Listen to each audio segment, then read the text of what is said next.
Hello, everybody. It is another one of those months. We've hit the first of the month, which means the Future of the Fortress post is up. A monthly Q&A that Tarn Adams does on the Dwarf Fortress forums, where anybody can go join the Dwarf Fortress or Bay 12 forums and then ask questions. This is just going to be me reading that, so if you don't like listening to the sound of my read, this video might not be for you. So there's going to be a variety of questions asked and answered in this series. If you would like to read the posts yourself, there's a link down in the description. But with all that being said, let's dive in. First question comes in from Juniper and Friends, and they say, are there currently any plans to add more music tracks to Dwarf Fortress? If yes, then specifically, are there plans to port more of Simon Swearer's DF-inspired music from the SoundSense days? I know we got Kogan's Son and some of the other sound like spiritual successors to his music, but his tracks really are the music of Dwarf Fortress for me. As much as I love the new tracks, especially the Vile Force of Darkness, I kind of miss a lot of the old tracks I used to listen to over on SoundSense, and even a lot of the new tracks sound very similar, but it's just not the same. Now that I think of it, have there been any plans to add something along the lines of the same vein as Willow and Light by Kevin MacLeod? I've never thought I'd hear that name again. And in my personal view, this is the song that embodies the mystique of watching over the world as it comes into being before selecting a site that will become your dwarves' new home. And if I had to pick a song I miss from SoundSense, it would have to be this one. Now, obviously, the real world is going to get in the way now that Dwarf Fortress has gone premium, but I figured I'd put this out there. Juniper and Friends, allow me to just inform you that you can now mod, or you'll be able to mod music in Dwarf Fortress pretty soon. That's something that Putnam talked about in our recent conversation, and I'm losing my voice apparently. And now that I've asked for a lot, but speaking of all of this, would there be a way to turn specific individual music tracks on or off? I sometimes get sick of hearing one certain track or another, but only on that day. A music mod for other things might be fine, but a music mod to remove existing tracks might be overkill, since that means the entire timeline now lacks that music track forever. If it's not possible, could it be possible to have a player-adjustable weighting system to reduce the frequency of certain tracks while boosting the likelihood of others? That might be enough, because I do remember increasing the length between tracks did actually help me quite a lot in that regard, but I still kind of get frustrated at how frequently strange moods and craftsdwarfship are always coming up in all the freaking time. I like those two, come on, man. But I would love to hear Strike the Earth quite a bit more. And Tarn's response is, we're in the early stages of our next plans here, so there's nothing to announce yet. It'd be possible to do fancy stuff with the tracks, yeah. And it's the rest of the game now, so we'll just slowly be improving it with additional options and such. Suggestions are always welcome, but it's hard to say when a given thing will happen. The next question comes in from Cripurium, and they say, speaking of Mason and Architect skills being obsolete, and you were glad to get rid of them, redo Mason and remove Architecture, but what are other features of the game you'd like to see wrong or obsolete, or anyway that need a complete rework? And Tarn's response is, the map code. Items being hierarchical, which is hard to say, objects and the tool item type sucked up all of the new ones, and I really need to get the old ones to be more flexible like that. And it's also holding me back on the tool object to have old ones there. The way it stores units in adventure mode is all wrong, and there's a lot of stuff really, and a lot of them are from decisions made over a decade ago. The next question comes in from Neko, and they say, one of the things I love about Dwarf Fortress is how open to modding it is, laying the creature definitions out and opening them up to be changed and added to. Did this way of handling things come with any larger headaches for the development? While writing a mod for a new creature and Civ, I ran into trouble with several important tags serving very rigid dual purposes. For instance, the upper body and lower body and head tokens are all inherently related to equipment, but also to survivability. Situations like that make it impossible to create a creature able to wear headgear on a head that they can survive without. If they wear hats, losing the head will always result in death. On the flip side, other tokens seem to have no impact on various common circumstances. To name a couple creatures, No Breathe and No Nausea are still troubled by miasma, while No Eat and No Drink, No Emotions, will still have related needs, but never fulfill them, leading to them being perpetually unfocused. To what extent are creature-related tags as a whole maintained, and how prominent of a role are they intended to have in the game's current and future systems? Are there currently any plans to expand their responsibilities, and are there currently any plans to officially document the responsibilities of existing tags? Thank you very much for your incredible work. Dwarf Fortress really is one of a kind, as are both the amount of care invested into and the community that has grown around it. And I understand that all in all, these questions relate to a pretty niche element of Dwarf Fortress, and that some things just have to be prioritized over others. And Tarn's response is, you have to keep respecting the format as best you can, since mods are all out there being worked on and you don't want to break them. But it's really not a huge hassle. I like the open format, it keeps my objects honest too. And creature tags, I'm not sure what you mean. Like, how often do I come back to revisit them? Not that often, but it comes up. The tags are important to everything that intersects them, and they'll be expanded as we go. And it's hard to keep things constant and consistently useful and connected since it's a large game, and the wiki has worked pretty well up to this point for documentation. I try to help when people ask specific questions so that the wiki can be expanded, and it often happens here in the Future of the Fortress, but it's too much of a burden for me to document everything and keep it up to date. The next question comes in from Gondor, and they say, any chance we could have water occasionally equalize the top of a standing body of liquid once it fills the container it's in? I'm talking about having the annoying remaining 4 of 7 and that magically combine with 2 tile at the other end of the 200 tile long tunnel, so that we don't have to wait in-game for months for RNGesus to allow the tiles to find each other with the current random fluid wandering, distracting dwarves the entire time with dangerous terrain warnings, and it might even significantly speed up the current pathfinding recalculations caused by large standing bodies of flowing mixed 3 of 7 and 4 of 7 water. And perhaps even more granular fluid model with 255 levels instead of 7. The dwarves at a dry end of a long corridor filled with 7 of 7 water, and at the other end wouldn't have to wait years for any water to get to them. And we would be able to have much more interesting and or reasonable evaporation and flow mechanics with what looks like a pretty small change. And Tarn's response is, I mean, it's an algorithmic problem I don't have an immediate answer to. It'd have to be faster than what we are doing now, and flooding out across the map through arbitrary shapes is not fast. And there are probably situations where combinations aren't so clean as 2 tiles and 4 to 2 and 3 to 3, where it need to do this or that. But it can definitely be better than it is now. There's a cost to making a fluid model more granular in bits, and the possibility of additional fluids, etc. So we have to be careful, and it makes things less clear to display, perhaps, and harder to think about, perhaps.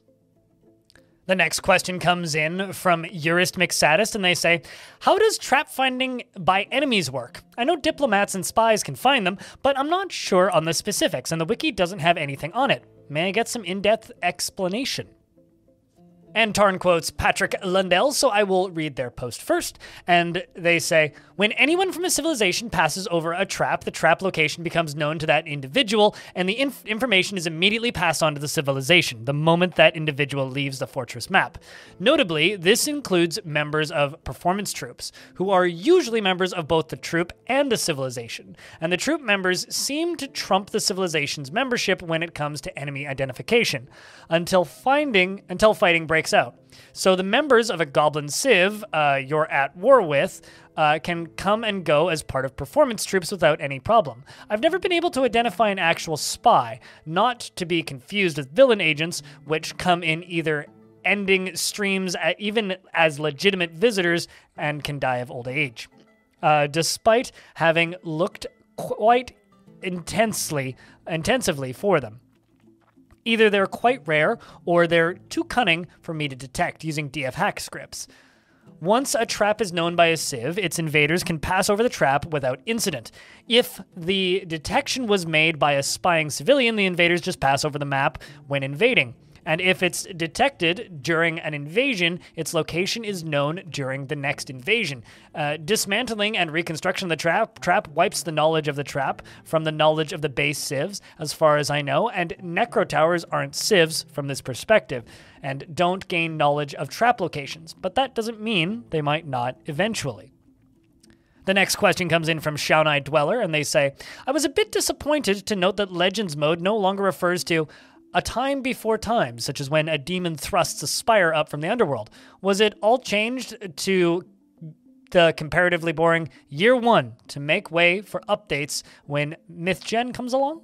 And Tarn's response is, I don't remember removing it for any specific reason, maybe just a bug. MythGen is definitely going to shake things up, but I don't recall prepping anything for it, as it's still a way off, and I'm not sure what I need. I also like the time before time construction. The next one comes in from Dickbutt DeGrat, and they say, is it intentional that historical artifacts produced during World Gen do not simulate macabre moods? If this is intentional, what are the reasons for wanting to avoid historical events made from vermin remains? Artifacts made from vermin remains. World Gen simulates Fey and Fel just fine, although you will occasionally get chains made out of sand, which I don't think are possible in actual fort mode. While any number of historical artifacts can eventually be made out of dwarf, elf, and goblin bones, you will not, however, see any historical artifacts made out of vermin remains, as the only mood which has any probability of producing an artifact whose base reagent is a vermin remains, as a macabre mood. Hence, we assume the macabre mood is not being simulated during World Gen, which is something of a curiosity. Also, I don't think I've ever actually had one of those happen. And Tarn's response is, I'm almost certain I just hit some minor speed bump getting the materials or something and was like, moving on. They should definitely be there in principle. The next is a double feature from Sam Butcher and Dickbutt DeGrat, so I will read them both. And they say, I have noticed that there are a whole lot of mods whose only purpose is to edit a few lines in the RAWs to fix a minor bug, like the pools not spawning creatures that can only spawn in pools, dwarves not being able to wield big weapons, etc. Wouldn't it be wise to make a list of the small bugs and squish them all at once? If some randos on the internet can do it, then I'm sure the game's developers can too, right? And part 2 is, are there any plans to allocate potential development time to the semi-near future towards addressing some of the long-standing minor bugs concerning the game's default creature RAWs? And Tarn's response is, people are right that there have always been bigger fish to fry. Though ultimately, if it goes to the question of if we should stop adding stuff and just fix bugs forever, which is a proper enough position. We have more options now, anyway, though Putnam is frying big fish over in Portland, etc. There are big fish everywhere. Next question comes in from a curious cat, and they say, have you considered hiring a webmaster? And Tarn's response is, I have. It's increasingly the only way to go, I think. I don't have any business running a website, server, etc., and it's not my skill set, and I'm obviously pretty terrible at it. Next is a quick double question from Immortal D, and they say, how have you treated yourself with a new income? Like a really high-end gaming office chair or some artwork? Is a non-mouse interface for Classic theoretically possible with all of the changes, regardless of the plans for it? So first, retreating themselves, and Zach says, we've moved from a middling 18.6 to a wealthy 45.9 in the Victoria 3 parlance. I've treated myself to a better apartment, nothing else specific as of yet, but things have been so busy after launch that there hasn't been much time to think about another treat. The general issues of paying people and long-term and such seem to be settling in, at least. And keyboard only, that's where we're hoping to head now. We're emerging into the quality of life phase slowly after the arena patch, and I think that there are things that are hard about it, but if some kind of focused element can be made to live in the menus, that could get us a lot of the way there. Hotkeys alone won't do it, of course, and this means that you'll be back to pressing keys 50 times to do simple things. But I think that maybe is just how things would be. The next question comes in from Buttery Mess, and they say, do you miss drawing the crayon art rewards? Do you keep any scans or photos of them? Were they involved in helping the art team draw the sprites? Are there any mods which you're aware of that you'd consider adapting into the game, or which have or may inspire you to include new features? Tarn's response was, it was really quite a bit of work. We didn't keep the photos, though. We often considered it and failed to do so. I think the crayon rewards came up with the art team. I don't think the crayon rewards came up with the art team at all. Not that I remember. Obviously, some of the utilities have come up in the development of the interface, since most people were working with similar ideas to solve problems we faced. But at this current moment, nothing's really on my radar, mostly because my radar is very buried right now. The next quote comes in from Volleylol, and they say, lately, the updates and blog posts on the Bay12 website and Steam alike have been very sparse. Can we expect this trend to continue going forwards, or is it rather the current kind of work that is hard to write about? The transparency in Dwarf Fortress's dev cycle has always been a really strong point, IMO, so it would be sad to see it lessened. And Tarn's response is, I still hope this is just a weird sparse time. Yeah, March is full of stuff too that isn't me working on the game. Everybody else is doing cool stuff, though, as mentioned in the last report, but I'm already absolutely swamped. I'm trying my best to keep April clear, and I have literally nothing scheduled in April. And it's a great thing to look forward to. Really hoping that works out and we can kind of settle into some normalcy. But these aren't normal times, and we'll have to see. I have to keep adjusting and learning how to deal with the new situation. The next question comes in from Vanzetti, and they say, Subterranean invaders are currently very Zerg-like. Shouldn't there be an option to appease them somehow? And Tarn's response is, something at least. I agree, it's just garbage now. Now this is a really difficult one, because it's a rapid fire, but they're all really short. So at the risk of bumping back and forth, I'm just going to read all of the questions and then read Tarn's responses. So this comes in from Daniel the Finlander, and he says, hello, I would like to ask some questions related to the user interface redesign that was a part of version 50. 1. How much did the community feedback influence the redesign? 2. Were there any particular community suggestions that were implemented in the new interface? 3. If you did utilize the community feedback and suggestions, was Bay12 forums the only source for them, or were there other ones as well? 4. Were there any suggestions that were good at first glance, but weren't practical to implement? 5. What UI and UX design theory did you read, if any? 6. Did you take any ideas for the redesign from critical reviews of Dwarf Fortress? If yes, which ones? 7. Did other games influence the redesign? If yes, which ones and in what way? Unrelated to Dwarf Fortress itself, there's also another question. Is there any obstacles in using messages on this forum as research material? And Tarn's response is, it was the reason it happened in the first place from one angle, so it's 100%. If there weren't huge problems with the original design, we wouldn't have needed it. And we needed to figure out what the problems were. And then the second one is probably too many to list, I think, but we didn't implement a specific set of feedback either. Lots of people posted very specific menu suggestions, and we had to consider the game as a whole. Our version of the labor system, say, is a bit different from the mods, and our main control setup ended up different from anybody's mockups. But the ideas were certainly informative. We looked all over the place, this is for reviews, and people from other communities and Reddit, and also directed specific threads. 4. Sure, this is pretty common as a basic rule with suggestions that you try to identify underlying problem to solve it. And it just takes the specific solution suggested under advisement, but it's basically never quite right. The specific suggestions are made by people that don't generally take the whole project into consideration, which is understandable, or who don't have a lot of experience, also understandable, but their grievances are almost always rooted in something very real. It's our job to both fix problems and keep the project generally churning along happily. And to be clear, suggestions do sometimes have good specific implementation ideas. 5. It's a profession. I talk to a professional person instead of trying to learn myself when I could. And I definitely could have done more. I've learned some things though, and it probably wouldn't hurt to take a little more time with study. But it's no replacement for somebody that knows what they're doing. We really didn't have a lot of reviews until now. It was more informal. And then 7, in regards to games that inspired them, Sims and the Paradox catalog are certainly up there, and we looked at many of our successor games as well, since we all face the same basic issues.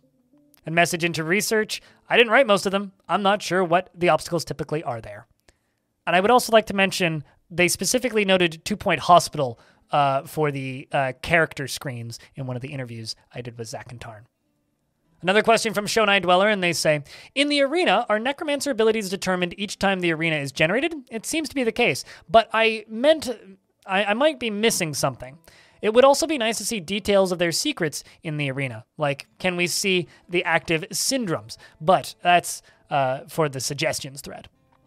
And Tarn's response is, yeah, I think it does cook them up. It felt like a way to keep myself honest at the time, but it's also pretty confusing.